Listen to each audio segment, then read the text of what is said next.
5, 4, 3, 2, 1.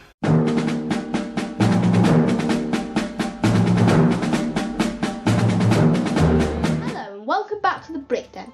Now today I'm not doing anything related to Lego. Now that might sound really scary, but I'm doing something I'm a big fan of, and I know a lot of my viewers are as well, and that is a figure that's from the new toy line of Thunderbirds Are Go. Now this figure is Scott Tracy, my favourite member of International Rescue.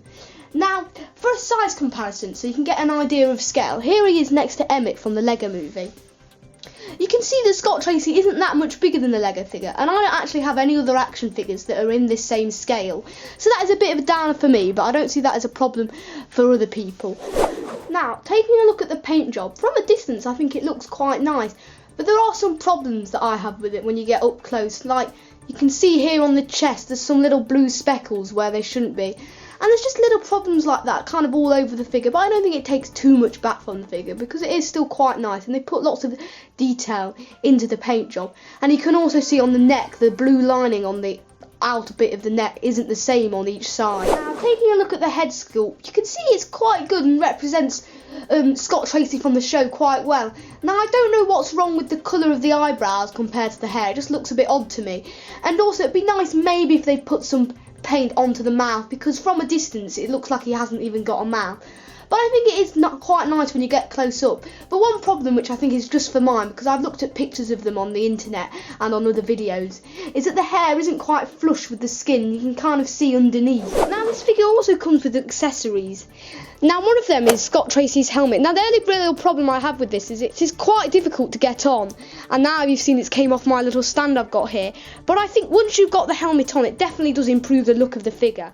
It's something I'm a big fan of in the new show, because I think it's really good that they've got helmets that help them breathe in places where there might be gases or areas where the oxygen is low or there's high radiation.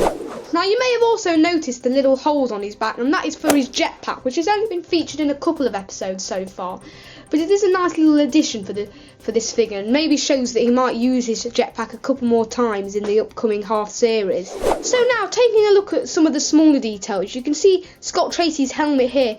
And now I've already stated that I'm a big fan of the helmets in the new show, and you can see at the rear the detail of the little capsule where the oxygen is contained. And the visor also folds up, but it is very easy to remove off, and it comes off really easily. I wish they'd managed to find a way so it stays on a bit better. Now last but not least is Scott Tracy's jetpack. It's quite nice, but it's not one of the best details they've got on the figure. And you can also see that black triangle again, where in the show there's the little detail of the Thunderbird 1 badge. And as a black triangle, it just looks a bit plain to me, so I'd rather they'd leave it off than just put a plain black triangle there. But you can see they've got some nice detail on the bottom and on the top, so it is a quite nice little added extra for this figure. So there we have it. Now next week I've got a mock showcase of a new Lego Thunderbirds mock. Now it's nothing massive, it's just the pod vehicles from the 2015 show. Now but I need to give a shout out because someone's actually already built the mould from the 2015 show, and his name is Leo2. Now his mould is really good in my opinion. I think you should go and check his channel out. And he's also doing lots of other Thunderbirds mocks as well, so if you're a big fan of Thunderbirds and Lego, it's definitely worth a watch. So I hope you've liked this video, and I hope you stay tuned to my channel.